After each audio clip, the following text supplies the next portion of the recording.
Welcome back to the Fleeting Conversations podcast. I'm your host, Matthew Leffler, the Armchair Attorney. I am so excited for this conversation today. You have no idea. Now, before we get to our guest today, Craig Barth, the CFO of Premier Trailer Leasing, I have to say thank you to my friends over at DAT, Dial a Truck, on the pallid bust of Palace, somewhat near my chamber door, and floating here in the interwebs. DAT, since 1978, DAT has been a partner for the supply chain, helping motor carriers find loads and get home, helping brokers post and all sorts of things, and shippers too. If you're not used to using DAT, I don't find that believable. You probably do. And I have to thank them for helping sponsor this conversation, fleeting though they may be. Now, I've learned some things recently, and I want to make sure that all of you understand them. If you have a V8 and you're enjoying that delicious drink, and you have a young child like I do, my daughter and my son, they may think it's juice. Now, the son may dislike it and say, ugh, but your daughter, she may throw up. I learned that lesson, and it wasn't necessarily a pleasant lesson, but a lesson we learned nonetheless.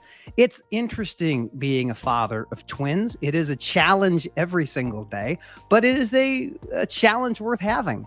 And I'm so blessed to have them in my life. So I'm so excited to continue to share these wonderful tips that can help you as you navigate the world of multiples, if in fact you are. Having kids in any circumstances is challenging, but so is so many things. Now, safely delivering freight on time and undamaged has never been easy. It has been a challenge since the very beginning. It remains one of the most dangerous jobs in America. But one thing that truckers truly love, truly appreciate, is a well-maintained trailer. I love trailers. These assets in the United States, over 5 million of them, I believe, moving freight everywhere, every day. They're the unsung heroes of the supply chain. And so I was so excited today to bring on a subject matter expert in the world of trailing equipment, Premier Trailer Leasing. Have you heard of them? Have you seen them? Have you seen those beautiful trailers on the highways? Premier has, I had to check this, over 60,000 trailers in their fleet. That makes them one of the 3 largest trailer leasing companies in the United States. That's impressive. And if you're not excited about trailers yet, get ready. You will be. Now, without further ado, let me bring in my guest, Craig Barth, the Chief Financial Officer of Premier Trailer Leasing. Craig, welcome to the show. Thank you, Matt. Great to be here. I am so excited to talk with you. I love to learn about trailers, but before we talk about trailers, who are you? What do you do? Simply Chief Financial Officer, all things financial with the company, numbers, rates, but more importantly, it's really about our people and our culture. I spend a lot of time out visiting our 42 locations across the U.S. And really helping our team understand how to make money, how to cut costs, and how to keep our customers happy. Been in the industry about 8 years. You never grow up wanting to be in the trailer business. It just sort of happens. And it's been a great 8 years. I strongly encourage anyone that hasn't thought about being in transportation or the trailer industry. Don't be shy. Give it a shot if you get a chance. It is a fascinating business, and it definitely keeps you on your toes.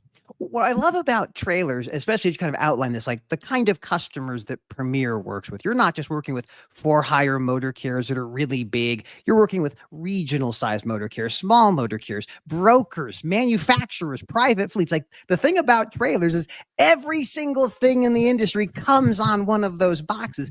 Did you know about trailers before you joined up with Premier? Or is that something you learned as you went along?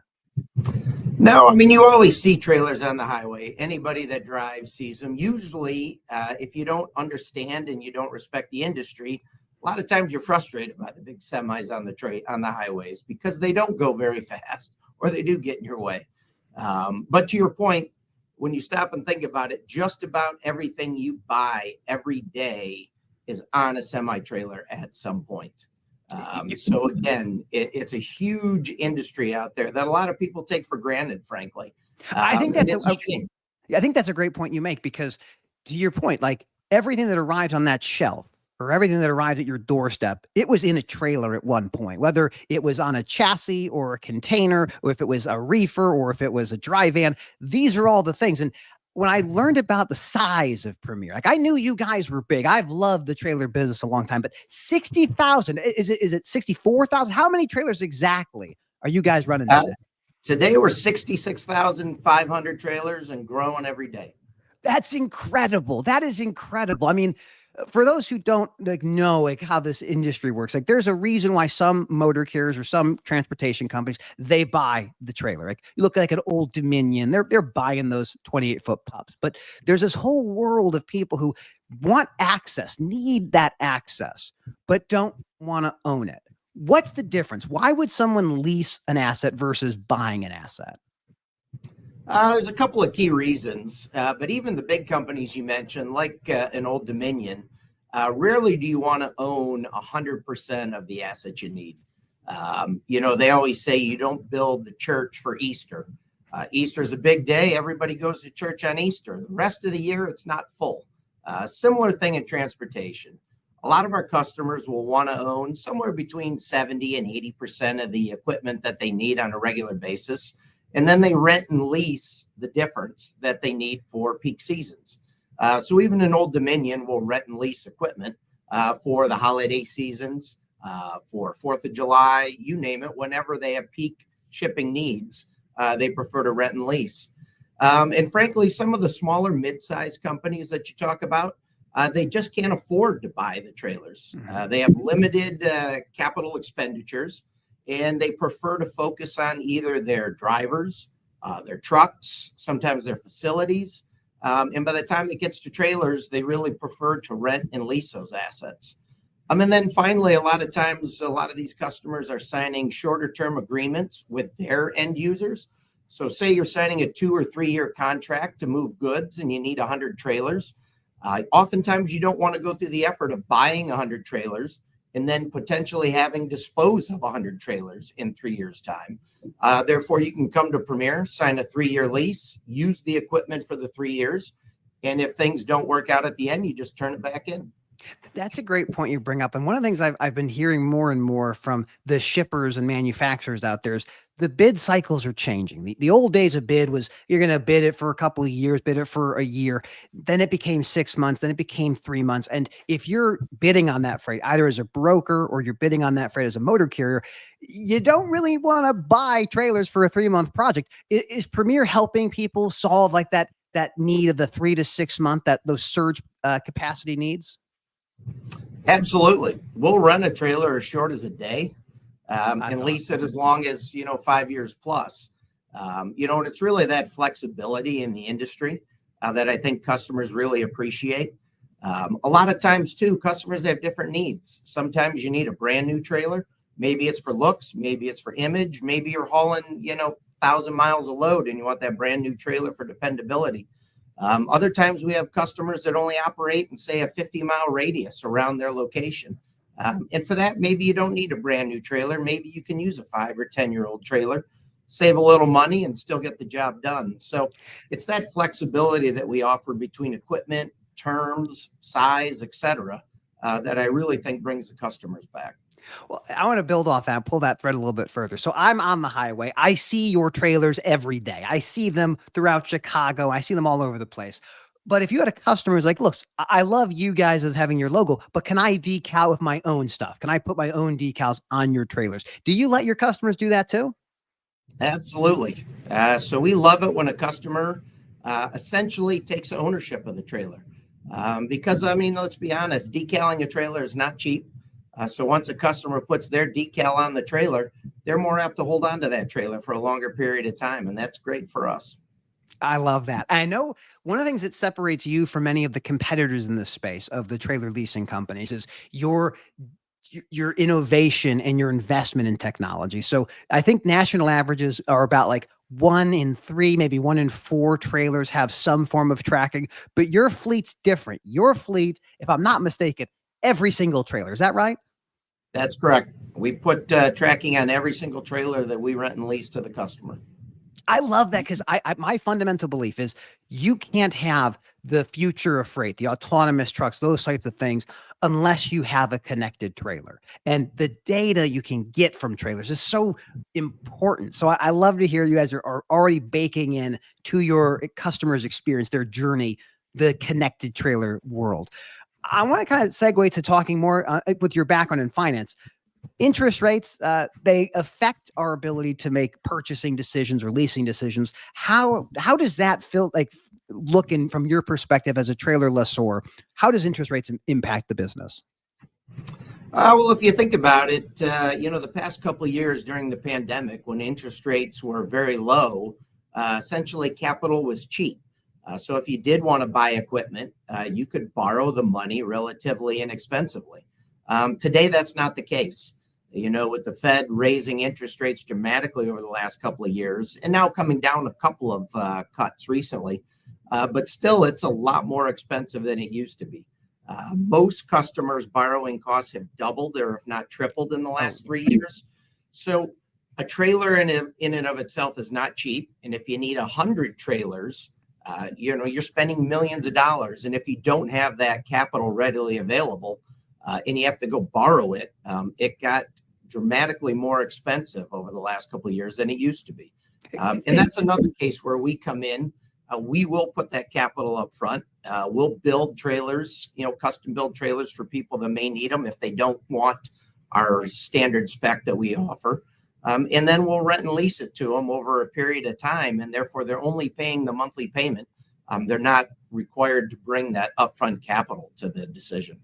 Well, I think that point you make is really well taken, because during the pandemic, there was a shortage of everything, including trailers. And there were some leasing companies that were able to get rates that are bananas, like $800, $1,000 per month for a dry van. One of the things I know about you and your team was you worked with your existing customers to make sure they had the right equipment for the right price, as opposed to ratcheting it up because the demand was so substantial. Is that right? That's absolutely correct. If you've been on our website, you see our tagline is driven by integrity. And that really resonates through everything that we do. And so during the pandemic, we really worked with our customers and really tried to be a business partner to our customers rather than just a trailer vendor, and really help them get what they needed when they needed it, at what I'll say is a reasonable price. At the end of the day, we're all in this business to make money. Nobody's running a charity. So, we're all looking to make money, but there's an opportunity for everyone to make a fair share and still have true business partnerships. And that's really what we strive for every day. Well, the point's well taken, because motor carriers, remember, like, everyone has, like, their reputation is what it takes years to build and just days or weeks to destroy. So it's encouraging to hear how you've partnered with your motor carriers to help them, grow their businesses in this very challenging economic environment. Now, the data is still out there. FreightWaves is calling that recession is over. It's going to be great. Jason Miller, Ken Adamo, maybe a little bit more reluctant to say, yeah, the market has shifted. But there's no doubt the cycle has ended. The cycle of the downturn is done. We are at a kind of a neutrality, and maybe we start seeing some growth. What are you excited about for next year? I'd love for the recession to be over. Frankly, I'm not sure it is. We are seeing some positive signs.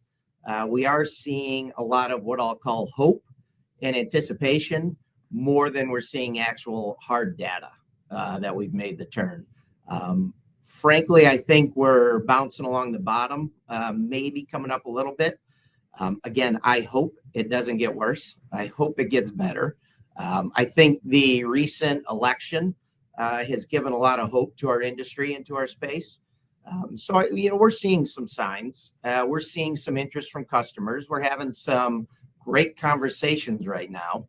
But I will say people are still a little reluctant to make that long-term commitment right now. Yeah, I think that's a fair way to put it. I hear some shippers are looking to pull inventory forward. Kind of, they've been thinking about tariffs as being a potential reason why to do that. You have the kind of the ILA out in the East Coast. They're thinking about striking. So there's some things that could be interesting. I'm kind of curious, like, I hear this all the time. That there's full service leases, and then there's net leases. What does Premier offer? Do you have the ability to help customers maintain their equipment? We do. We offer the full spectrum. We'll do a maintenance lease. We'll handle tire wear, brake wear, minor wear and tear, et cetera, all the way up to, full service repairs if someone happens to tear a roof off or put a hole in the side of the trailer. But then we also offer what we call a net lease, where the customer is responsible for the maintenance. And it really depends on the customer and their capability to service a trailer. Many of our mid-sized customers, frankly, just don't have that capability, and they prefer to let somebody else take care of it. And then we offer our new road care product, which is a 24/7 roadside assistance that we offer to all of our customers to use. And that way we'll handle your maintenance, 2 a.m., you blow a tire on the side of the road in North Dakota. We have the ability to send somebody out and repair that for you quickly and get you back on the road. That's what I wanted to talk about today more than anything was, in my past life, I've maintained assets for every single trailer leasing company. And I have always saw your assets as some of the best on the road. And we talked about the road care product, the ability to really kind of take that stress off of a driver or a customer. For those who aren't familiar with an unplanned maintenance event, imagine the worst day possible for a truck driver. And that's what happens. The vehicle breaks down. You have no way to know who can come and help you. You're trying to get updates. You have shippers or receivers that are clamoring at you. Brokers may be yelling at you, but you've offered this new product line to help them with maintenance. What does it look like? Is it staffed with people to help walk through the vendor location, discovery, invoicing? Is it all of those things? It's all of that, start to finish. That's So we've got a dedicated team, Premier employees that are answering the phones around the clock, 24/7. All dedicated employees that are trained on trailer-specific issues. That's one of the things we really found with a lot of our customers is this isn't new. There are a lot of people out there that offer a similar type service, but a lot of them were geared towards transportation or the truck side of things. And oftentimes you got someone on the phone that either didn't fully understand the trailer or the specific issue that you're having with a trailer. And so by having a dedicated team of employees here that fully understand the trailer and the associated issues, we're able to pinpoint the problem and, more importantly, get the right vendor out there quickly to help you get you back on your way. Well, and this dovetails with the connected trailer that you have. Like when I was trying to help someone with a vent that has to do with the trailer, I'm asking, okay, where is the trailer? You guys know exactly where the trailer is, maybe even a level of what the issue could be. And for the people who don't follow this industry as well as I think you and I do, the safety ratings on most motor carriers are not great these days. Like if you look at vehicle maintenance, it's about 1 in 5 commercial vehicles aren't satisfying DOT. So even if people think they know what they're doing, they might not know what they're doing. So it's so cool that you guys have offered this solution to your customers. So even when the worst case scenario happens, you're there for the customer to help them handle the brakes, the lights, the tires, whatever can go wrong on a trailer. Is this also offered for temperature control? It is. So we offer, the 53-foot standard dry van in our fleet, but we also have refrigerated trailers. So again, that same service exists for the refrigerated trailers. And again, dedicated mechanics that are coming out that fully understand our product and know how to repair it quickly. That's amazing. On the temperature control side, because I love when things are cold. Are you running like if a customer needs a multi-temp, are you able to help them with multi-temp refrigerated trailers? The bulk of our fleet is single temp. We usually try and stock a product that will meet the needs of many people rather than a select few. That being said, if we do have a customer that has a need for a multi-temp and they're willing to partner with us and work with us on a long-term lease, we will build a multi-temp refrigerated trailer for them. Well, this is turkey season now. So, I mean, this is the big season of getting all those frozen turkeys into the stores. Have you seen that surge? Like, what are the surges that you guys see in the trailer leasing side of the business? So it does really depend on the type of trailer. So we are in turkey season, then we roll right into ham season with the refrigerated trailers. But then a lot of people don't realize you roll into Easter, you got all the flowers. The flowers are refrigerated. Same thing, the candy at Halloween. So again, you have distinct seasons for refrigerated trailers. For the normal 53-foot dry van, there is a seasonality to our business. Fourth quarter, holidays, Yep. The biggest one out there. Depending on what holiday you celebrate, a lot of them all happen in the fourth quarter of the year. That's right. And there's a lot of needs out there. So we always see that as our busy season. The first quarter tends to be a little slower. A lot of people kind of take a breath, relax. And then as we gear up into the summer season, 4th of July is a big holiday, kicks it off. And then it usually just rolls right there, back to school shopping, and then right into the holiday season. I learned about peak season through working at KB Toys many years ago. And so it would be one truck every 2 weeks, and that was typical. And then it comes to like Thanksgiving time, and that truck is once a week, and then once every 2 days, and then once every day. And it's like, oh my gosh. And you pull the inventory in, and by the time you unpack it and put it on the shelf, it's gone. So I find like when people kind of understand the seasonality of consumer buying behavior, it is fascinating, because you at the leasing side, you see this better than anybody, because you're the ones who are bringing the extra capacity. When someone, to your point earlier, you don't want to own the trailers that you only need for 4 or 5 months. You want to borrow those trailers and then give them back when you're done. That's what point with your time at Premier have you fallen in love with trailers? Have you fallen in love with them yet? Absolutely. You have to be passionate in this business. I've got 2 kids, and it's a joy now when my kids will text me pictures of Premier trailers running down the highway. And it's even gotten to the point now, I was laughing over the weekend, one of my son's friends FaceTimed us. He happened to be at a football game, and he saw several of our refrigerated trailers there at the football game, handling ice and product for the football team. And he thought it was hilarious and FaceTimed us just to show off the trailers. So it's something that really gets ingrained in the family as well. Once you realize how many we have out there and running on the highway, and you see them all the time, it's great to see people take pride in the equipment. We actually have a little segment on our website called Trailers in the Wild, where we'll let people, take pictures of our trailers in various settings and upload them to the site. And it's amazing how many people take pleasure and joy in that. And it's really fun to see customers interacting with our trailers. I will begin to do that too, because I see your trailers, but I don't know who to send them to. I like to take pictures, but your point about the kids getting excited about this. So we had a facility in Bedford Park, about 5 acres, and we fixed trailers. That was what my father's business was. And I'd bring my oldest son, and we would walk the yard, and we'd look at all the different companies. And I can only imagine, as it relates to Premier, all of the different brands across the United States that you support through your equipment. It helps get things safely, on time, and undamaged to the receiver. It's incredible.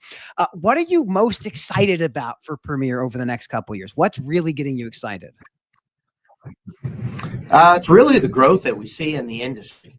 And, coming out of, depending on who you talk to and how you measure it, a multi-year recession in transportation. That I think there's a lot on the horizon. We're going to continue to grow. We're going to continue to add locations across the United States, continue to hire quality people and service our customers. At any given time, we've got over 2,500 active customers. And it's really a joy to meet and interact with those customers and to grow those relationships. And that's really what, keeps me coming back every day. If someone wants to learn more about Premier, where can they go? What should they do to learn more about Premier Trailer Leasing? The best place to start is our website, premiertrailerleasing.com. There's a wealth of information up there, a lot of good videos. We do trailer walkthroughs. You can essentially do a 3D walk around and walk through of a trailer, get a much better understanding of the trailer. We've got a lot of good videos out there on the road care product, for one. In the different value-added services we offer. A lot of good information and a lot of fun things out there too. One of the things that I think sets Premier apart is our people and our culture. And we really try and display that on the website. And I think people will see there's a lot more to it than just renting and leasing a trailer. How many people work for Premier now? How big of an organization are you guys? So today we're 225 employees across 31 states, 42 locations. That's incredible. That's incredible. Now, if people want to learn more about you and what you're up to, where can they find more about you, Craig? That's a little different. You can find me on LinkedIn. Well, we'll make sure to put that in the show notes. Again, I thank you so much for making time today to help us better understand the world of trailer leasing. I'll end it with this. Was there a moment you realized you can't escape the supply chain? Because you came from finance. Like now you're in the midst of all of us, ridiculous people. Do you think you can ever get out of this business? I don't think so. And I think what a lot of people realized and a lot of people took for granted was during the pandemic was just how instrumental transportation and the supply chain is. I don't think a lot of people even gave it any thought until all of a sudden there was no toilet paper on the shelf. And then people started to ask what happened and why did this happen? And it's amazing how many people have taken an interest in the supply chain and in trailers, frankly, for that matter. Well, I want to build off that point. I think it's so correct. I think one of the things that before the pandemic, we saw Amazon enter this industry. They built a big fleet of trailers. They offered the same day or next day delivery, and the product and the supply chain that brought the product became the experience. That was the thing everyone remembered. And COVID began the great acceleration of all the nuances of how things are interconnected and how you need to have the equipment to move the things. You need places for drivers to stop. And I do feel that we are in the renaissance of the trailers. I think the connected trailer and what you guys have pioneered with integrating and having that available for your customers and the service you have when things go wrong sets you apart. So I think it's so exciting to watch the innovation in this part of the industry because it will revolutionize everything in the next 5 to 10 years. No, and I think you're 100% accurate. I think the level of data is only going to increase. We're starting to look at, again, electric trailers. People aren't going away from electric depending on, who's in the White House. I don't think it matters. So there's all kinds of advancements. I remember when I started 8 years ago, they said it's easy. It's a box on wheels. Don't worry about it. And nothing could be farther from the truth. I mean, the amount of technology that's packed into a semi-trailer today is phenomenal. Absolutely. Well, with that, Craig, I want to thank you for joining us today. And I appreciate you making time to stop by Fleeting Conversations. Thank you for joining us, sir. My pleasure. Thank you. You're very welcome. All right, everybody. That's it. That is a look at the world of trailer leasing. I love trailers. I cannot emphasize enough for you. The way that we move freight is changing. Autonomous vehicles require connected trailers. And in the world of having that blended own versus lease, there's a hybrid where you have a little bit of both because that's how you hedge your bets. I love those boxes and I love the people who can support 24/7 roadside for those boxes because without those boxes, nothing gets anywhere. As always, thank you to my friends at DAT, Dial a Truck, 1978, helping truckers and brokers move freight across America. Thank you for joining us. As always, have a great rest of your day. And then I hit the button.